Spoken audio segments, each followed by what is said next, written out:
Times news channel देखे आप सभी दर्शकों का बहुत बहुत स्वागत है। मैं हूं रमनदीप कौर। इस वक्त की बड़ी खबर आ रही है प्रयागराज से। क्या है पूरा मामला, देखने के लिए बने रहिए हमारे साथ। संगम नगरी प्रयागराज पहुंचे मुख्यमंत्री योगी आदित्यनाथ ने, जहां आज 3,357 करोड़ की 424 परियोजनाओं का लोकार्पण व शिलान्यास किया, तो साथ ही अनुसूचित जाति के लोगों को घर की चाबी सौंपी और चेक सौंपे। और शिलान्यास लोकार्पण कार्यक्रम में मुख्यमंत्री ने क्या कुछ कहा, आइए दिखाते हैं।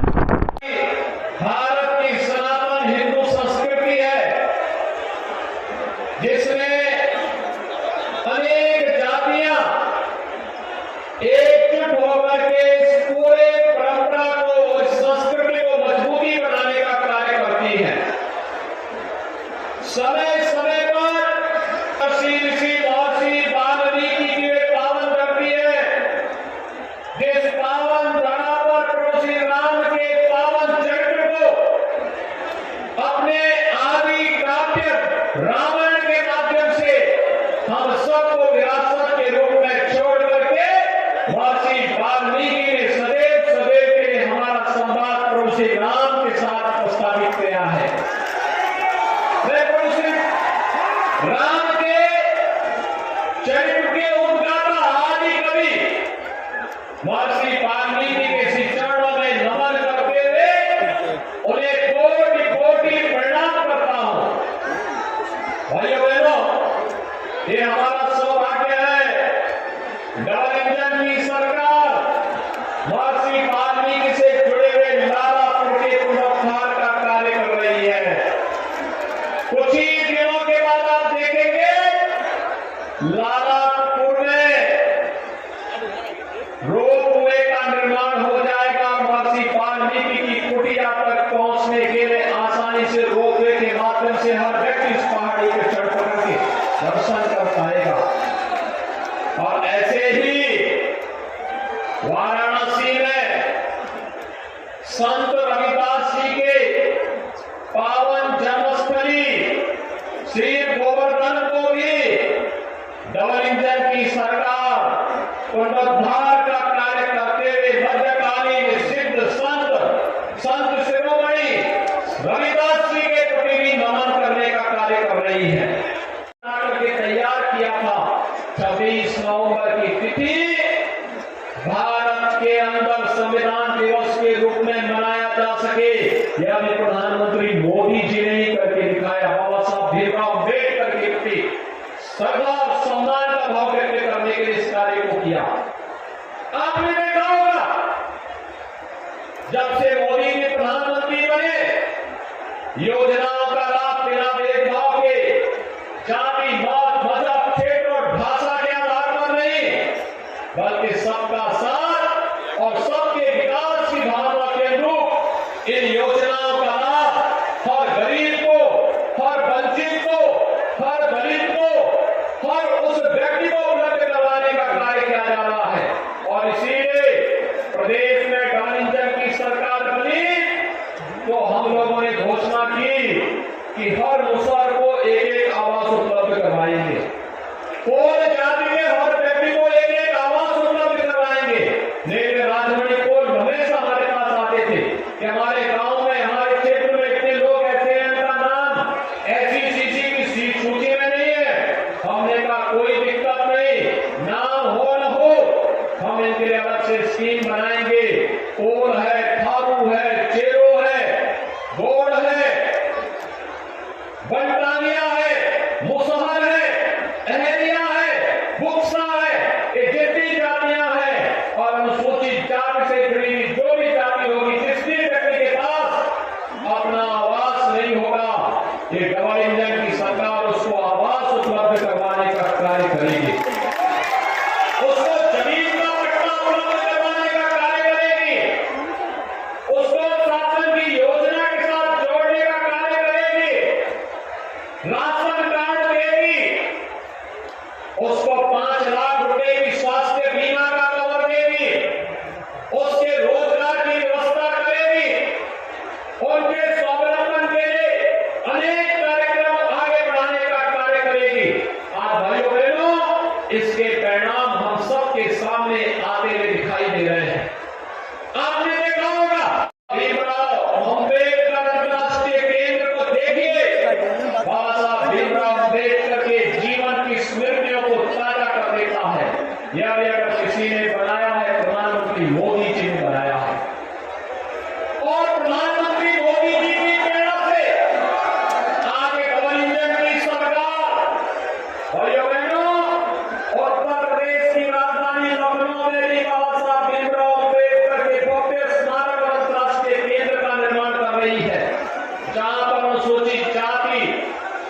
जनजाति से जुड़े हुए युवाओं के लिए स्कॉलरशिप और छात्रावास की भी व्यवस्था की जा रही है।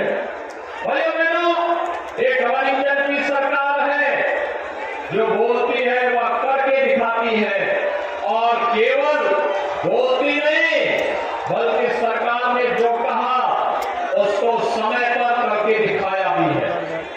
आज आपके सामने देखते होंगे आप, इतनी सारी योजनाएं वेलफेयर की स्कीम आई है, इनमें से अधिक अनुसूचित जाति और जनजाति के हमारे बंधुगण उससे लाभान्वित हुए हैं। अभी 15 नवंबर की तिथि जनजातीय दिवस के रूप में भगवान बिरसा मुंडा की जयंती को जनजातीय दिवस के रूप में मनाने की घोषणा प्रधानमंत्री मोदी जी ने की, और एक कार्यक्रम 15 नवंबर को पूरे देश के अंदर आयोजित होगा। इन सभी जनपदों में अनुसूचित जाति जनजाति से जुड़े हुए जिन लोगों को जमीन के पट्टे देने से युद्ध स्तर पर एक कार्यक्रम आगे बढ़ चुका है। प्रयागराज और चित्रकूट कोल जनजाति से जुड़े हुए बंधुओं को अधिकतर जगह पर आवास उपलब्ध किए जा चुके हैं। जो थोड़े बहुत बचे होंगे उनको भी आवास के लिए सरकार ने पैसे की व्यवस्था की है, उनको भी आवास उपलब्ध करवाने का कार्य करेंगे जो भी इस पात्रता की श्रेणी में आते हैं। हमने जातीय आधार पर नहीं बल्कि उसकी जरूरत के आधार पर उसको शासन की योजना के साथ जोड़ने का कार्य किया, और आज इसीलिए ये डबल इंजन की सरकार के रूप में एक बार फिर से मैं आपके पास आया हूं आपसे कहने के लिए कि भाइयों बहनों, अभी आपने देखा होगा केंद्रीय मंत्री माननीय श्री सोम प्रकाश जी ने अपने महत्वपूर्ण उद्बोधन में पंजाब की स्थिति के बारे में आप सबको अवगत कराया, और आज मैं आप सबको यही कहने के आया हूं, हम सब सौभाग्यशाली हैं, मां गंगा का आशीर्वाद हम सबको प्राप्त हो रहा है।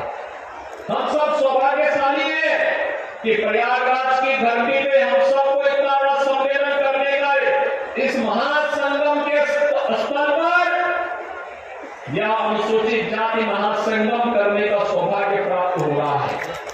इसके माध्यम से शासन की योजनाओं के साथ जुड़ने का अवसर प्राप्त हो रहा है, और आज उसके माध्यम से हम लोग शासन की योजनाओं का भी अवलोकन करने का अवसर प्राप्त हो रहा है।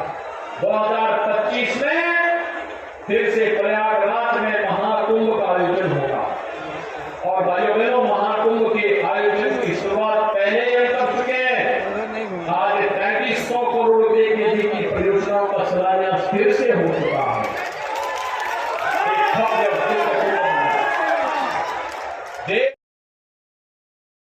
करवा चौथ का व्रत इस बार जहां 1 तारीख को रखा जाएगा, 1 नवंबर को करवा चौथ मनाया जाएगा, तो इसमें किस तरह से पूजा अर्चना करनी चाहिए और किस तरह से खास इन बातों का ध्यान रखना चाहिए कि गलती से भी इन चीज़ों का उपयोग ना हो, और क्या कुछ कहना है पंडित शिप्रा सचदेव का इस पूरे मामले पर, आइए दिखाते हैं। पति पत्नी के प्यार का सूचक करवा चौथ का त्योहार इस वर्ष 1 नवंबर 2023 को मनाया जाएगा। मायके की तरफ से जो सामान, जो उपहार आता है उसे बया कहा जाता है। आइए आपको बताती हूँ पूजा विधि क्या है। सुबह जल्दी उठा जाता है। इस दिन जल्दी उठ के तारों की छाव में सरगी खाई जाती है। सरगी में दूध फेनियां मस्ट होती हैं। साथ में आप मेवा, फल, मिठाई, पराठा, सब्जी भी खा सकती हैं। जल का सेवन करेंगी।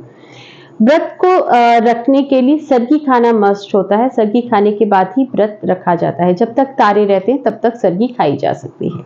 उसके बाद सोया जाता है।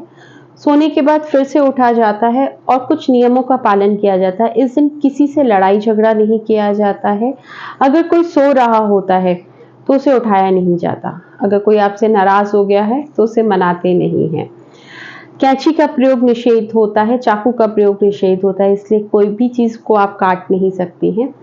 इसके अलावा सुई धागे का प्रयोग भी निषेध होता है। तो कढ़ाई, बुनाई, सिलाई इस तरीके के कार्य आज के दिन नहीं किया जाता है। संपूर्ण दिन 16 श्रृंगार किया जाता है। शिव जी, गौरी माँ का ध्यान किया जाता है। गणेश जी का ध्यान किया जाता है। इस व्रत में 2 पूजाएं की जाती है। एक पूजा शाम को की जाती है 4 बजे से 5:30 के अंदर। दूसरी पूजा जो है चंद्रमा को अर्घ देके की जाती है। जो पहली पूजा होती है इसमें सुहागन स्त्रियां श्रृंगार करने के बाद जो बया मायके की तरफ से आता है उसे थाली में सजाती हैं और कुछ सुहागन महिलाएं मिलके उस कथा पढ़ते हुए उस थाली को मंचती है। मंचने का मतलब होता है उस थाली को घुमाया जाता है, रोटेशन किया जाता है, 7 बार इस थाली को घुमाया जाता है और पूजा अर्चना की जाती है। उसके बाद जितनी भी सुहागिन महिलाएं मिले उन सबका आशीर्वाद लिया जाता है। आज के व्रत में महिलाओं के लिए आशीर्वाद लेना मस्ट होता है। जितनी भी महिलाओं से मिलिए सबका आशीर्वाद लीजिए अपनी सुहाग की लंबी उम्र के लिए। इसके बाद घर आया जाता है वापस पूजा अर्चना करके और जो ये थाली होती है ये सास की झोली में अगर कि किसी जो बुजुर्ग महिला होती है सुहागन महिला उसको दिया जाता है। और उसके बाद शाम को जब चंद्रमा निकल आता है तो चंद्रमा की पूजा अर्चना की जाती है। चंद्रमा को डायरेक्ट नहीं देखा जाता, छन्नी से देखा जाता है और छन्नी में दिए की लौ से देखा जाता है। जो दिया होता है वो आटे का बना होता है, उसे चंद्रमा को देखा जाता है, उनको अर्घ दिया जाता है, फल फूल चढ़ते हैं, चीनी चढ़ती है, मिठाई चढ़ती है और फिर उसी दिए की लौ छन्नी से पति को देख के इस व्रत का पारण किया जाता है। पति के हाथों से जल और मिठाई खा के इस व्रत का पारण करते हैं। एक बार फिर से एमआईएम के प्रदेश प्रवक्ता मोहम्मद फरहान ने समाजवादी पार्टी पर निशाना साधा है, जहां अखिलेश यादव ने पीडीए का नारा दिया था। पीडीए का मतलब पिछड़ा, दलित, अल्पसंख्यक। तो वहीं अब पीडीए के मुद्दे पर जहां एमआईएम के प्रदेश प्रवक्ता सही मोहम्मद फरहान ने जहां अखिलेश यादव को घेरा है और क्या कुछ कहा है मोहम्मद फरहान ने, आइए दिखाते हैं आपको। समाजवादी पार्टी पहले पीडीए बनाई। पीडीए का मतलब था पिछड़ा, डी का मतलब था दलित और ए का मतलब था अल्पसंख्यक। अब उल्टा हो गया है। अब जहां ए था वहां पर अल्पसंख्यक के बजाय अगड़ा हो गया है। अखिलेश यादव को इस बात का अनुमान हो चुका है आजम खान के मुद्दे को लेकर और जिस तरीके से आज उत्तर प्रदेश में मुसलमान अखिलेश यादव का साथ छोड़ता जा रहा है, तो उन्हें भी अब एहसास हो चुका है कि मुसलमान हमारे साथ नहीं है, इसलिए वो अब अगड़ों को साधने में लग चुके हैं। मगर मैं अखिलेश जी से कहना चाहता हूं, अगड़ों को साधने के बजाय आप अपने यादवों को साध लीजिए, वरना तो वो यादव पूरी तरीके से बीजेपी में चले जाएंगे तो आप सैफई इटावा, मैनपुरी तक के ही नेता सीमित रह जाएंगे। मुसलमान तो आपके साथ जा चुका है। आज मुसलमान मजबूती के साथ ऑल इंडिया मजलिस इत्तेहादुल मुस्लिमीन के साथ है, वो आपके साथ नहीं है।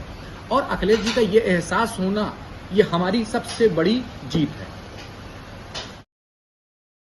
पानी मंडी बच्चा जी धर्मशाला के सामने स्थित इमाम बाड़ा मीर हुसैनी में मरहूम कनीज जहरा बिनते स्वर्गीय रजा अस्करी की मजलिस ए शशमाही में जैगम अब्बास ने सोसख्वानी की तो मौलाना मोहम्मद अली गौहर साहब किबला ने माँ की अजमत बयान की। कहा, माँ के पैरों के नीचे जन्नत का तसव्वुर कर खिदमत करें। माँ वे अजीम शख्सियत होती है जो 9 महीने पेट में पालने के साथ बच्चे को पैदा होने तक मुसीबतों को बर्दाश्त करते हुए नेक परवरिश करने में मशगूल रहती है और मरने के बाद भी बच्चों को दुआ देती है कि मौलाना ने अजमत का जिक्र किया। अंजुमन गुंचाए कासमिया बक्सी बाजार के नोहा खानों ने नैजुल हसन हाशमी बदामी सैयद मोहम्मद अस्करी मेहंदी हैदर ने जहां कनीज जहरा बिनते स्वर्गीय रजा अस्करी की मग़फ़िरत की दुआ की। मजलिस में रिजवान जवादी हुसैन जहां शामिल हुए। इलाहाबाद विश्वविद्यालय में चीफ प्रॉक्टर राकेश सिंह द्वारा आयशा के सदस्य विवेक पर किए गए हमले तथा परिसर में विद्यालय प्रशासन द्वारा जा रहे छात्र के निलंबन प्रतिबंधित किए जाने के खिलाफ छात्रों ने बगाड़ा डेलीगेसी में पर्चा बांटकर अभियान चलाया तथा राकेश सिंह के ऊपर मुकदमा दर्ज कर कार्रवाई करने की मांग की है। छात्र फोरम फॉर कैंपस डेमोक्रेसी के तहत पर्चे बांटे हुए तो साथ ही 2 तारीख को छात्र भवन पर इकट्ठा होकर राकेश सिंह की गिरफ्तारी तथा बर्खास्तगी की मांग के लिए आवाज़ उठाने और आगे आने की लोगों से अपील की है। छात्रों से अभियान में सुफियान, विवेक, राहुल, सचिन, नवनीन, अनुराग, आशीष, सुजीत, सुधीर, अरुण आदि शामिल थे। बता दें, भगाड़ा क्षेत्र में आज पहुंचकर ऐसा के सदस्य छात्रों ने जहां पर्चे बांटे हैं और लोगों से समर्थन मांगा है। देश दुनिया की खबरों के लिए world media times news channel को सब्सक्राइब करें।